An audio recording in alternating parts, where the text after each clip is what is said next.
اعوذ باللہ من الشیطان الرجیم، بسم اللہ الرحمن الرحیم۔ ہم نے ایک سلسلہ شروع کیا ہے کہ یہ سوچیں کہ آخر پاکستان ترقی کیوں نہیں کر رہا۔ تو پچھلے لیکچر میں ہم نے یہ سوچا کہ قائد اعظم کے جو یہ سنہری اصول ہے، یونٹی، فیتھ، ڈسپلن، اس کو بنیاد بنا کر پاکستان کی ترقی کے بارے میں بات کریں۔ تو آج ہم تھوڑا سا آگے بڑھتے ہیں اور یونٹی کے بارے میں بات کرتے ہیں۔ یونٹی سے ہم نے پچھلی لیکچر میں یہ سمجھا تھا کہ یونٹی کا مطلب ہے ملک پاکستان سے محبت اور وفا، بلا امتیاز علاقہ، قبیلہ، زبان، مذہب، صرف پاکستان سے محبت۔ یہ ایک تو یونٹی کی خاص رکن ہے، اور اپنے علاقہ، اپنے قبیلہ برادری، اپنی مادری زبان، اپنے مذہب کی ترویج کے لیے پہم کوشش کرنی چاہیے، لیکن دوسروں کے حقوق کو پامال کیے بغیر۔ یہ ہے یونٹی کے دو خاص باتیں، کہ پاکستان سے محبت اور وفا، اور بلا امتیاز، اور پھر اپنی زبان، اپنی قبیلے برادری کی ترقی کے لیے، ترویج کے لیے پوری کوشش کریں، لیکن دوسرے کو حقوق نہیں مارنے، دوسروں کے حقوق کو غصب کر کے اپنے ترقی نہیں کرنی۔ تو یہ ہے یونٹی۔ ہم اس کے اوپر یونٹی کے اوپر کچھ عملی اقدامات کے بارے میں بات کرتے ہیں کہ کیسے یہ کام کیسے ہو،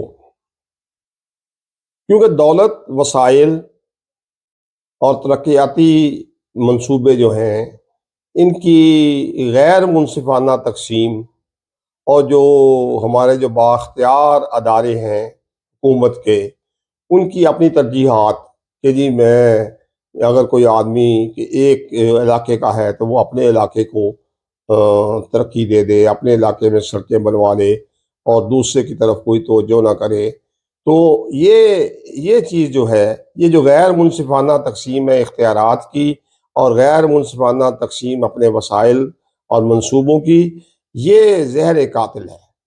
یہ اتحاد کی راہ میں زہر قاتل ہے، اور یہ سب کے ساتھ برابری کا سلوک ہونا چاہیے۔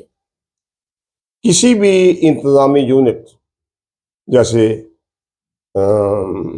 فیڈریشن ہے، جیسے ضلع ہے، جیسے صوبے ہیں، ان کا صدر مقام اور عوامی جو سہولیات ہیں اور عوام کو جو شکایات ہوتی ہیں، اس کے متعلقہ جتنے بھی ادارے ہیں، ان کو عام آدمی کی پہنچ میں لے کے آنا چاہیے، یعنی ہر آدمی کی رسائی ہو جائے۔ یعنی بڑا مشکل ہے لوگوں کے لیے، جب صدر مقام بہت دور ہوتا ہے تو پورے ملک سے وہ ٹریول کر کے، تو بڑا مشکل ہو جاتا ہے۔ تو یہ ان کو چھوٹا کرنا ضروری ہے۔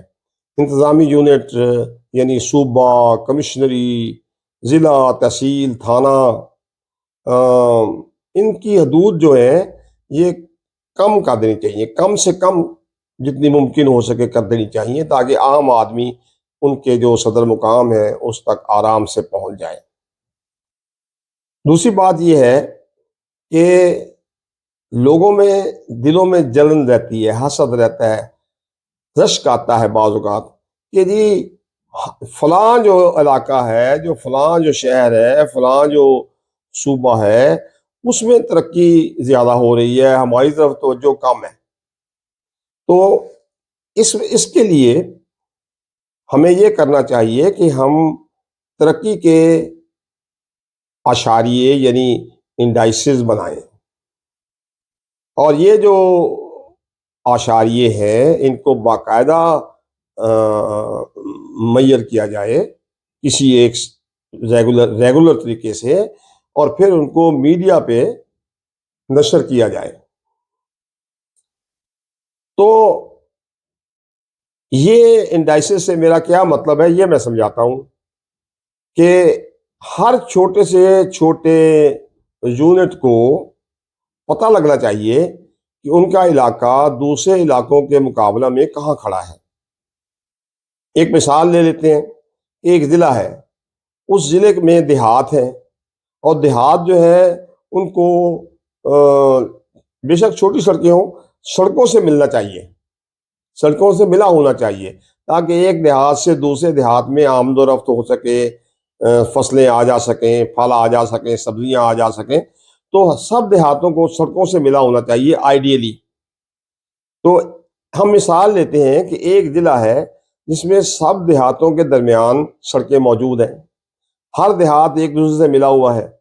اور پھر ہو سکتا ہے ایک ضلع ایسا بھی ہو جس میں بہت سے دیہات ہیں، لیکن سڑکیں صرف 10 دیہاتوں کے اوپر ہیں، 10 دیہاتوں کو ملاتی ہیں، باقی کوئی سڑکیں نہیں ہیں۔ لوگ پھر پگڈنڈیاں استعمال کرتے ہیں، کچے رستے استعمال کرتے ہیں، لیکن سڑکیں صرف 10 دیہاتوں کو ملا رہی ہیں۔ یہ مثال کے طور پہ لے رہے ہیں۔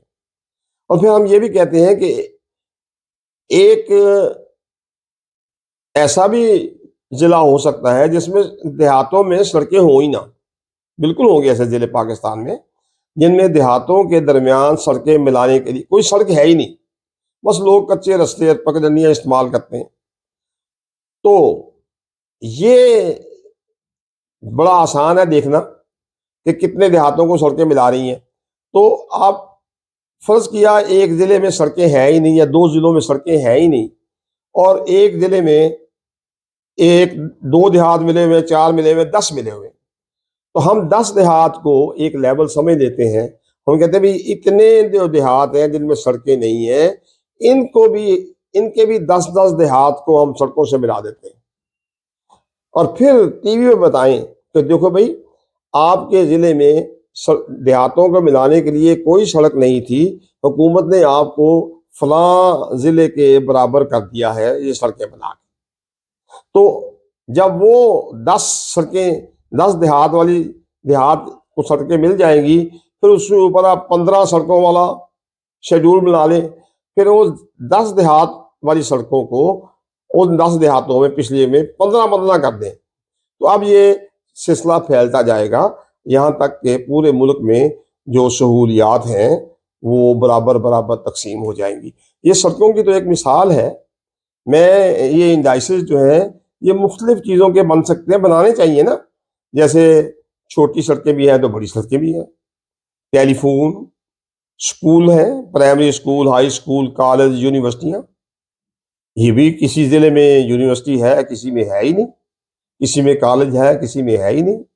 تو ہسپتال ہے، گیس، بجلی، پانی، کارخانے، کہیں کارخانے ہیں، کہاں کچھ بھی نہیں ہے۔